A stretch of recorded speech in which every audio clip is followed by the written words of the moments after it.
Peter Marge has helped you with the online service that we use for submitting papers, which you will be doing. And as a matter of fact, you're expected to write a paper on this event to submit to us. This is the beginning of what we have throughout the course of through the summer, which is our lecture series. Now, you received 2 handouts that I want to speak to you very briefly about. You are to take these home and to read them, and also we might touch on this a little bit more in our regular meeting next week. But to begin with, let's talk about Code of Ethics. You will see that we expect certain things out of you when you are in the workplace with your mentor. For one thing, you need to limit your cell phone usage. The other thing is that we expect that you will not use a computer for your private business when you are at your mentor's lab or facility. And certainly, you are expected not to be there to have your email open and instant messaging with other friends. That's just not what you're there to do. So we expect you to behave in this respect as well. Now, you can certainly read all of these guidelines. We will go over more of it later on.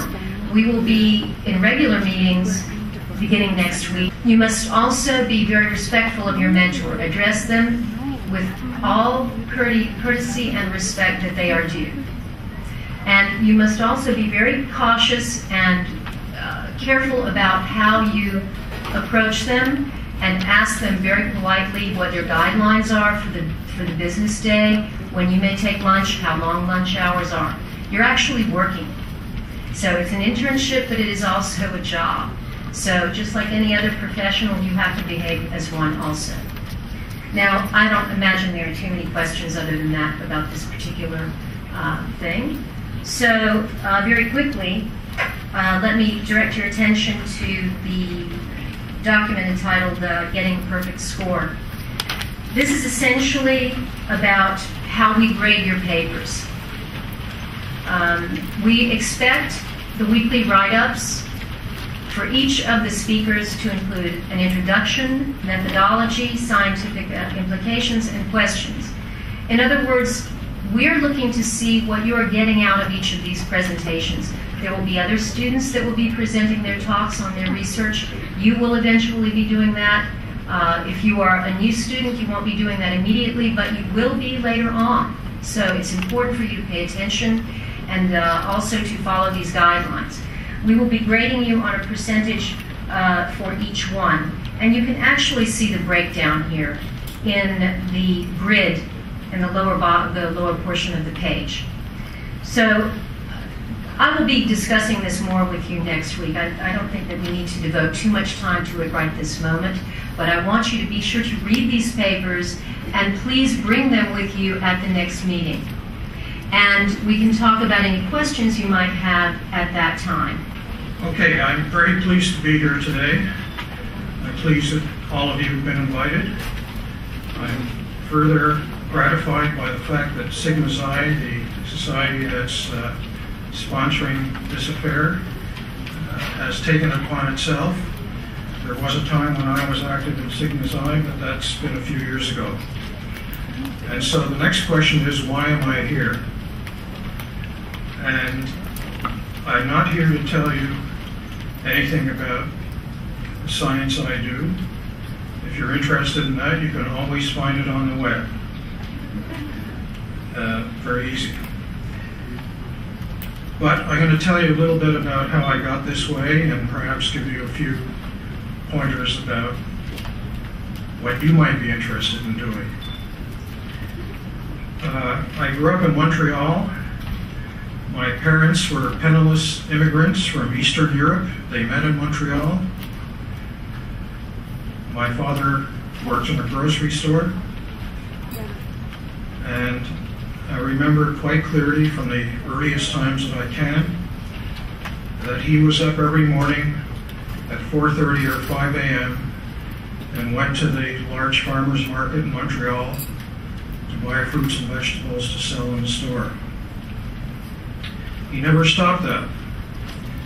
Even when, let's say, we became comfortable so that we could proceed with our lives, he always worked extremely hard, even when I and my brother encouraged him not to work so hard. But that's a lesson that I learned very early on, and it made an impression on me. And I will talk more about that in a minute. As it turned out, of course, as I was growing up, I worked in that store whenever I could, especially on holidays or when I was needed. I'm simply telling you this to indicate that there's probably not a huge amount of difference in the situation in which I grew up and the situation in which you're growing up now. Although I have to say Montreal was a different community than the New York community that you're in at the moment. And as I said, we can discuss that later if necessary. Now, the question is, why are you here? And I presume most of you have some interest in science or engineering or medicine or technology of one kind or another. But I would say that that's a very important matter in your future. You may not be committed to science and technology at the moment, but you're interested in it. But I would say it's extremely interesting to find something that your abilities can be focused on, where you can devote your intellectual energy to studying a particular subject. That's not a trivial statement to make. It means that if there's something that comes up, which in the paper or somewhere else, I shouldn't say the newspapers seem to be dying these days, but really you ought to focus on these issues and think about them. And I'll talk more about that a little later when we talk about the difference in the culture that you're growing up in now, or that all teenagers are growing up in, and the difference in working in your laboratory, which one of the previous speakers mentioned briefly.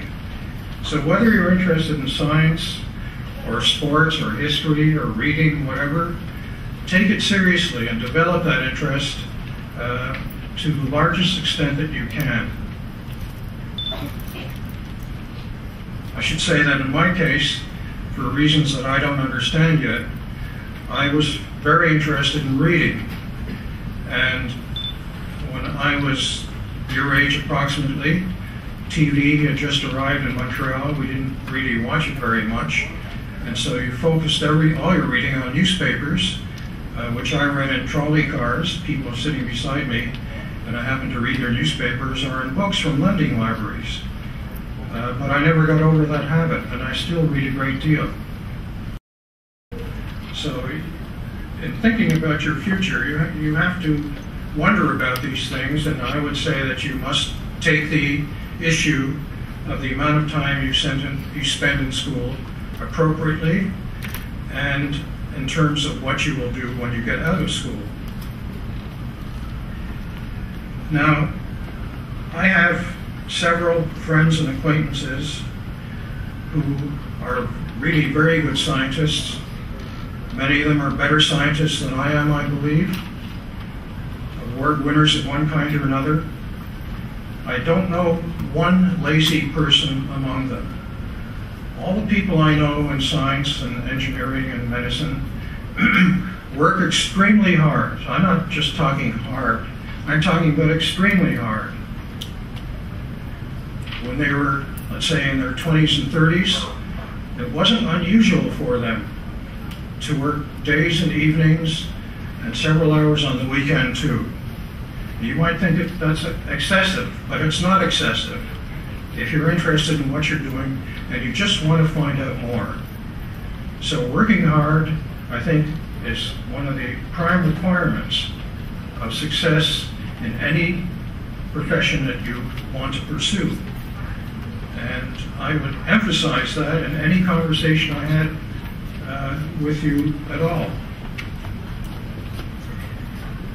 Now, there's another thing that I think you have to keep in mind, and it was also alluded to before. You must pay careful attention to what you're doing, especially in summer jobs, the kind you'll have this summer in which you're supposed to be learning something. So it's important to notice all the details of the work and what's going on and to understand them.